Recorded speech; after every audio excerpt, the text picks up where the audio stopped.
Making headlines. The president returns to the Maldives after concluding his landmark visit to the United States for the 79th session of the United Nations General Assembly. The permanent representative of Maldives to the UN reveals that the nation have welcomed the proposals put forth by the president during the UNSC meeting at the 79th session of the UN General Assembly. And PCB reissues the job notice issued seeking a CEO at MIFCO.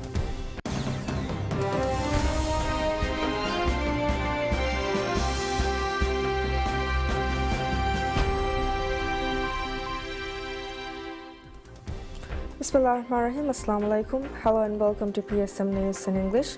I'm Utma Mahmood, your host for the evening. Looking into the details, President Dr. Mohamed Moise returns to the Maldives after concluding his landmark visit to the United States for the 79th session of the United Nations General Assembly, UNGA. The president departed for New York on September 20th to participate in this important global event.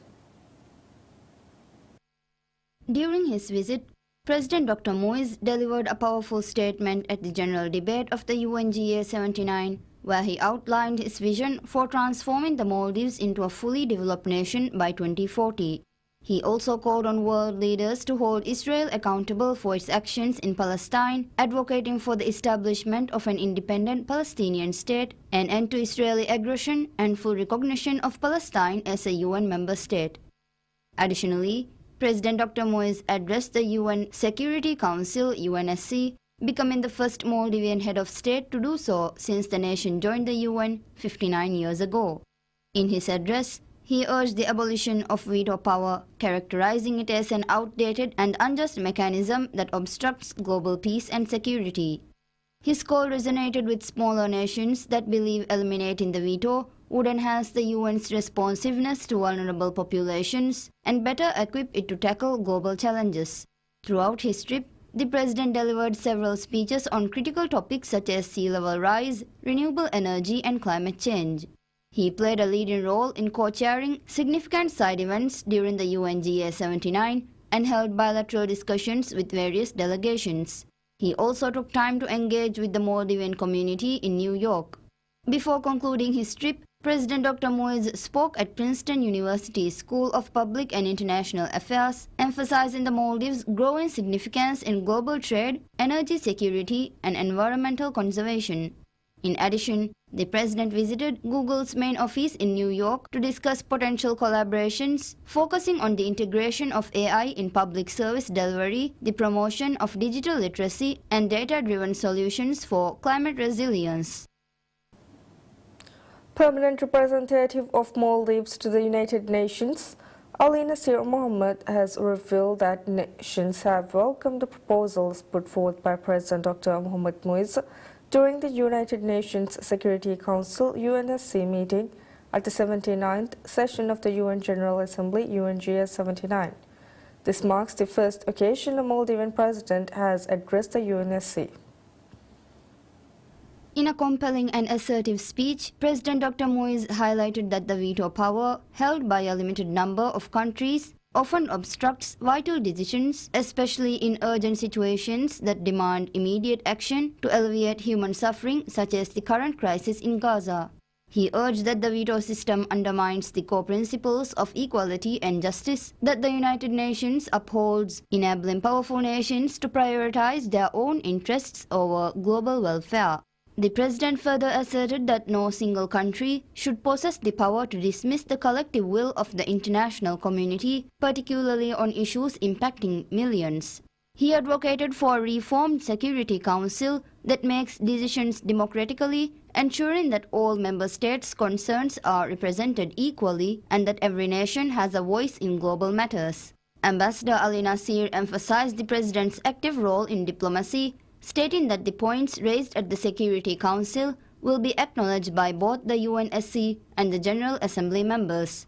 He noted that the president's proposals will be considered during the ongoing intergovernmental negotiation process (IGN). He also mentioned that participation in these discussions presents various opportunities that will benefit the Maldives. Maldives Food and Drug Authority (MFDA) has lifted the ban on cough syrup, a medication prescribed for children showing symptoms of the common cold. The cough syrup is manufactured by India's MMC Healthcare Limited. The MFDA had previously prohibited the import, sale and consumption of cough syrup on August 19 due to quality concerns. The ban was imposed after MFDA detected the presence of some particles in the medicine. Following this, MFDA stated that samples were collected from the cough syrup batch in market and were tested. It announced that the test results indicated that there were no issues found in the medicine. Therefore, it has lifted the ban on importing, selling and utilizing the medicine. Privatization and Corporatization Board (PCB) reissues the job notice issued seeking a Chief Executive Officer (CEO) at the Maldives Industrial Fisheries Company Limited (MIFCO) once again. PCB announced the cancellation of the previous job notice due to a lack of eligible applicants meeting the necessary qualifications. Interested individuals are to submit job applications before October 8, 2 p.m. According to the previous job notice issued, applicants must have at least 8 years of experience in managing a fisheries-related company and a minimum of 4 years in an international fisheries role. The CEO position at MIFCO became vacant following the dismissal of Ahmad Samah Rashid in May. Before his termination, Samah was removed from his responsibilities, but the PCB has not provided specific details regarding the reason for his dismissal. MIFCO, established in 1993 as a state-owned fisheries company, is currently operating at a loss and has not been profitable for years. The company's primary goal is to enhance the fisheries sector in the Maldives and contribute to the nation's economy. Business Center Corporation (BCC) and Maldives Polytechnic has signed a memorandum of understanding to develop an arts and culture center. The MOU was signed by BCC's Chief Strategic Officer Mariam Nasha and the Chief Executive Officer CEO of Maldives Polytechnic Sushan Kamaluddin. Under the agreement, BCC and Maldives Polytechnic will collaborate in operating and managing the Arts and Culture Center.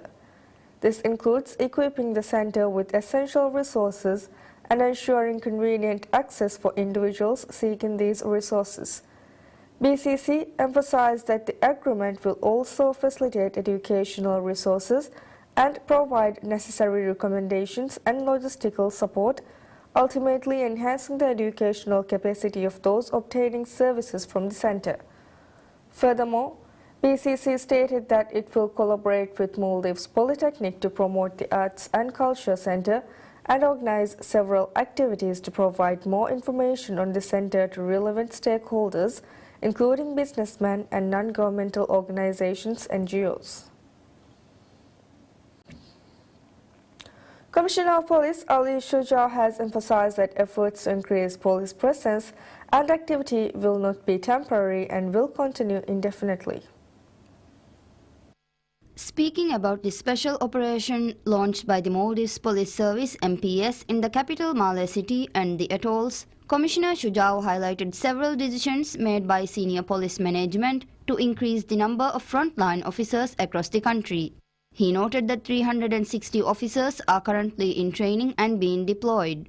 He also noted that special policies have been implemented to address the increase in number of road accidents in the Greater Malé region.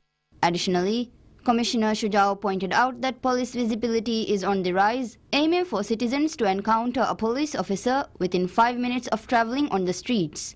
He also said that significant efforts are being made to achieve this, and the goal will be met once the officers currently in training are deployed. Furthermore, Commissioner Shujao noted that MPS officers are stationed in 21 areas of the capital during rush hour.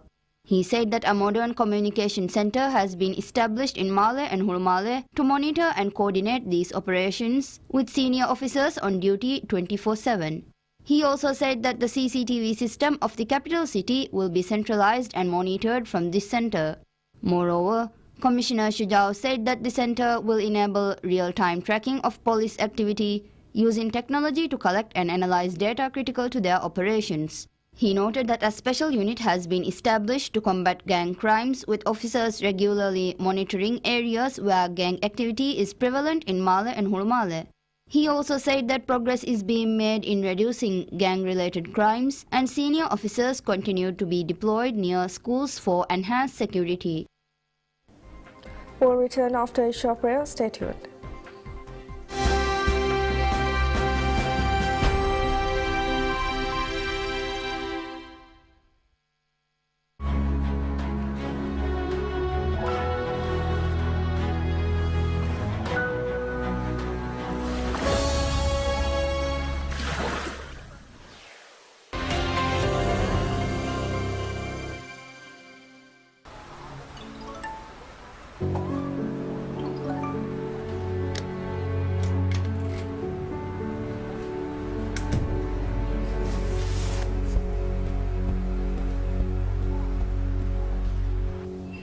Mammati asli mage dammartiye aliko ding mage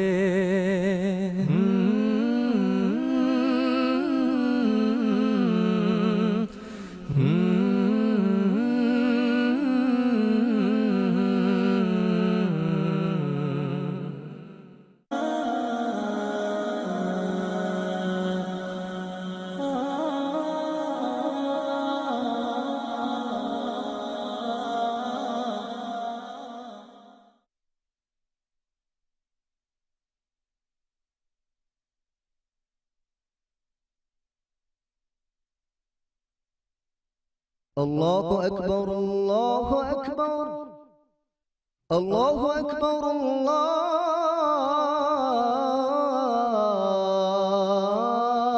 الله أكبر أشهد أن لا إله إلا الله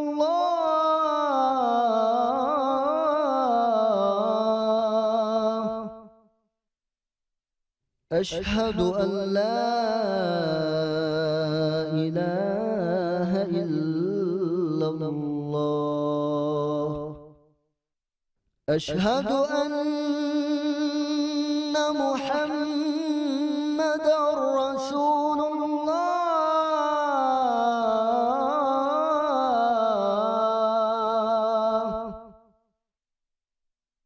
أشهد أن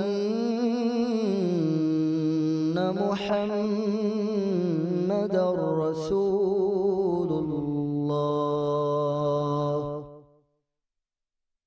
حي على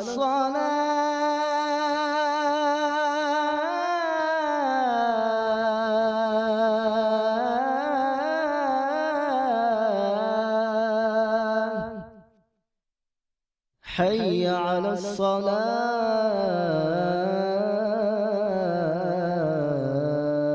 الصلاة حي على الفلاح حي على الفلاح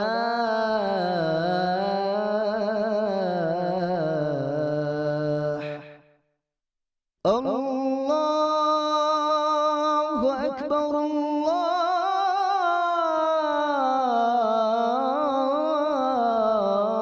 الله أكبر لا إله إلا الله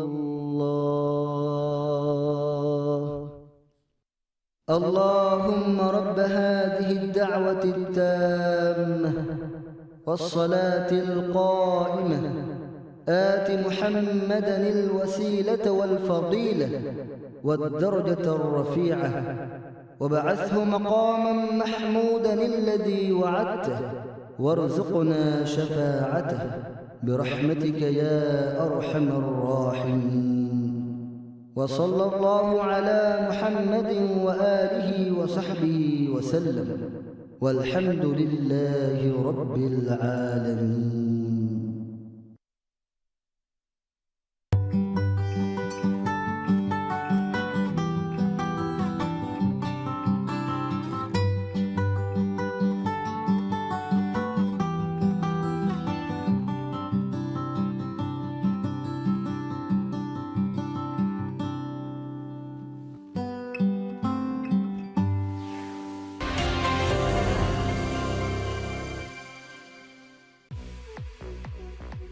ಮಗುಮತಿಗೆ ಸಲಾಮತ ರಕ್ಕಾತಿರಿಕಮಂ ಹೆದಿಫಾವಾ ಕವಾದುತಕ ಸಮಾಲು ವೆಲವ್ವ ಮಗುಗೆ ವ್ಯಾಫಳಿನ್ ದುವ್ವುಮಂ ಆದ ಕುರವ್ವ ಮಗುಮತಿ group ಹದಾಫಾ ಮಗು ಫುರಾಲಾಗೆಂ ನುದುವ್ವ ಮಗುಗ ದುವ್ವಾಯಿರು ಬಹ ತಂದೆವ್ವ ದುವ್ವಾಯಿರು M ಉಳಂದು ಅಣಿಂ ಉಳಂದ ಏಕಶೇಣ ದುರುಮಿನೆ ಬಹಟ್ಟವ lane ಬದಲು ಕುರಾಯಿರು ಅದಿ ಗೋಳಿ ಅಳಾಯಿರು ರಂಗಳ signal ದಿನುಮಂ ಆದ ಕುರವ್ವ ಮಗುಮಚಕೆ ಎಮ್ಮೆಂಗೆ ತಣೆ ಮಗುಮತಿಗ ಎಮ್ಮೆಂಗೆ ಸಲಾಮತ ರಕ್ಕಾತಿರಿಕಮ ವಿಸ್ನವ ಫರುದಿ ಜಿಮ್ಮಾ ಅದಾ ಕುರವ್ವ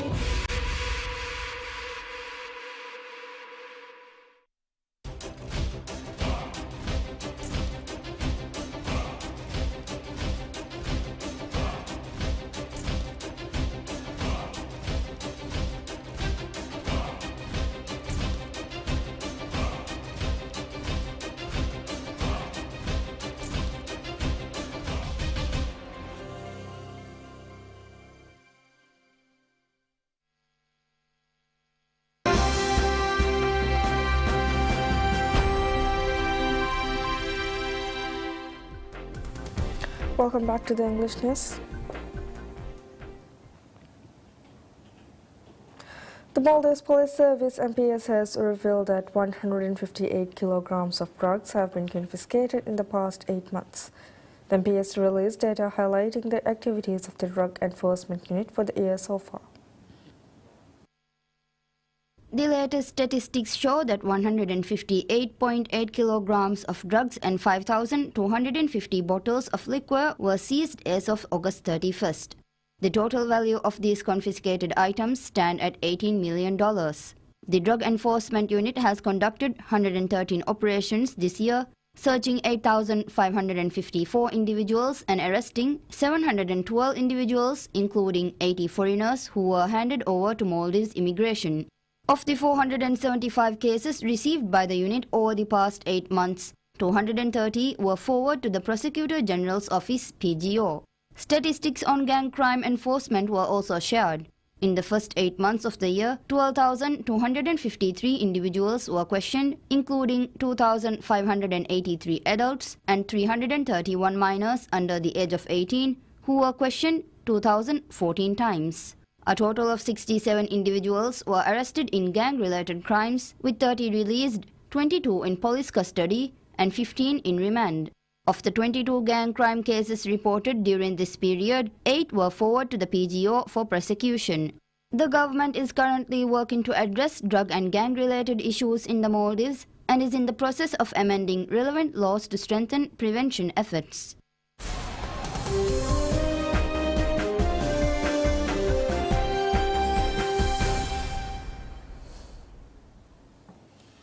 Italy's President Sergio Mattarella says in Berlin that the EU must have corporate champions, speaking at a time when Milan-based UniCredit was making moves on Germany's Commerzbank. Kicking off a two-day state visit to Germany, Mattarella declined to comment on concrete events but backed efforts to create European heavyweights. Mattarella said at a joint press conference with German President Frank-Walter Steinmeier that the key players now in a number of decisive sectors were largely from other countries, other continents and other areas. He therefore said that it is essential that European champions grow. The Italian president said that the emergence of European companies that could hold their own with global competition was an essential objective. UniCredit has built a position in Commerzbank equivalent to about 21% of the Frankfurt-based bank, Germany's second biggest lender since the start of September. This has fueled speculation that UniCredit aims to take over its German rival in a deal that could kick off consolidation in the fractured European banking sector. UniCredit's surprise approach for Commerzbank has however met a fierce response in Germany, where Chancellor Olaf Scholz has denounced UniCredit's unfriendly behavior. Commerzbank itself has vowed to block any takeover attempt. UniCredit acquired 4.5% of its stake from the German government itself, which Berlin had built up during the global financial crisis of 2007 to 2008. The German government still holds a 12% stake, second only behind UniCredit, but has said it does not plan to sell more shares for now. Mattarella said Germany and Italy had the ability and responsibility to push for the growth of the European Union. One area in which action was needed was the completion of the EU's banking union, Mattarella said, alongside greater cooperation on defence and speed in European-level decision-making.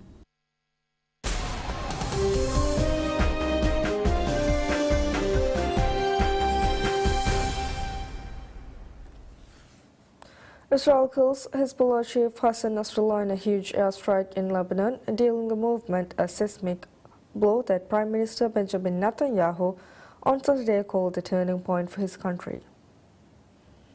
Hezbollah confirmed Nasrallah's death after the Israeli military said he had been killed in an airstrike Friday on the southern suburbs of Beirut, the Iran-backed group's main bastion. Some Israelis celebrated his killing, while in Lebanon his supporters' disbelief gave way to anguished mourning. Around the region, leaders condemned the slaying, while some Hezbollah allies vowed vengeance, fueling fears of more violence in the Middle East after nearly a year of war in Gaza. Netanyahu said Israel had settled the score for the killing of Israelis and citizens of other countries, including Americans. As long as Nasrallah was alive, he added he could have quickly restored the capabilities they had eroded from Hezbollah in a series of recent operations. Israel carried out more attacks on Lebanon on Saturday, with one Lebanese security source saying a strike targeted a warehouse near Beirut airport. The Israeli military has warned it will foil arms shipment through the airport. Iran, which arms and finances Hezbollah, said a senior member of its Revolutionary Guards Corps had been killed in the same strike.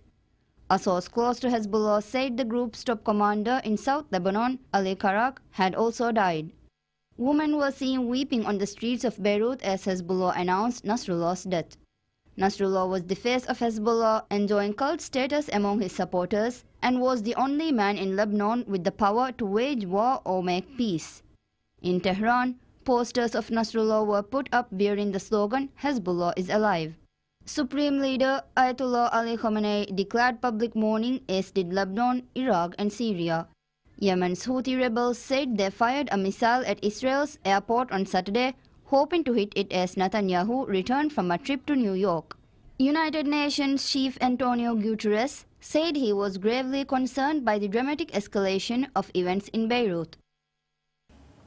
Rescuers struggle with washed-out bridges and debris-strewn roads in the search for survivors of devastating Storm Helen, which killed at least 63 people across 5 states and caused massive power outages. Helen slammed into Florida as a Category 4 hurricane and surged north, gradually weakening but leaving its wake toppled trees, downed power lines and mudslide-wrecked homes. Federal emergencies were declared in 6 states: Alabama, Florida, Georgia, North Carolina, South Carolina and Tennessee, with more than 800 personnel from the Federal Emergency Management Administration, FEMA, deployed.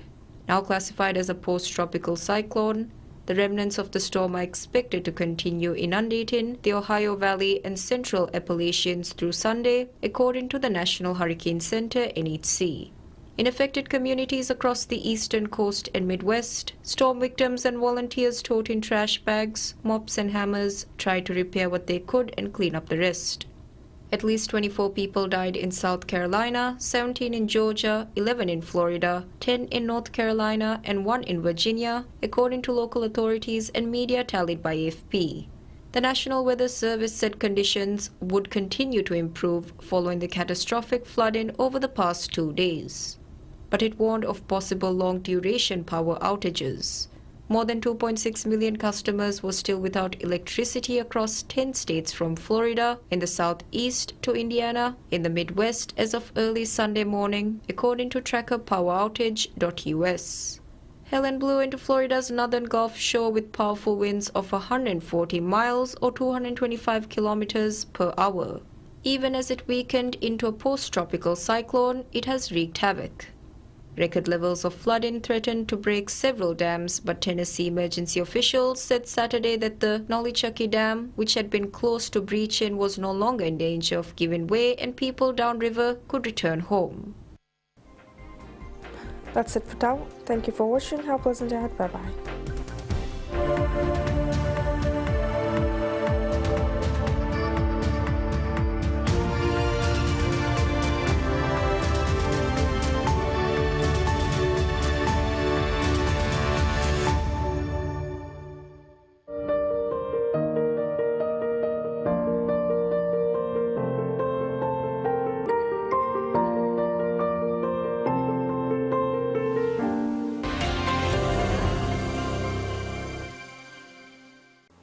ರಾಜ್ಯಕ್ಕೆ ಎಕ್ಸೋದಂ ಅಣ್ಣಮುಂದ ಬದಲ್ತಕ ತರಗ್ಗಿಗೆ ಮಶ್ರೂತಂ ಹಿಂಗಾ ನುಹಿಂಗಾ ಗೊತ್ತಿಗೆ ಮೌಲುಮಾತ ಆಮು ರೈತುನ್ನ ಮುಹಿಮುವಾನೆ ಮಿಕಂಕಂಗೆ ಎಮ್ಮೆ ಫಹುಗೆ ತಫ್ಸೀಲಿ ಮೌಲುಮಾತು ಗೆನಸ್ತೇನಿ ಮಿ programme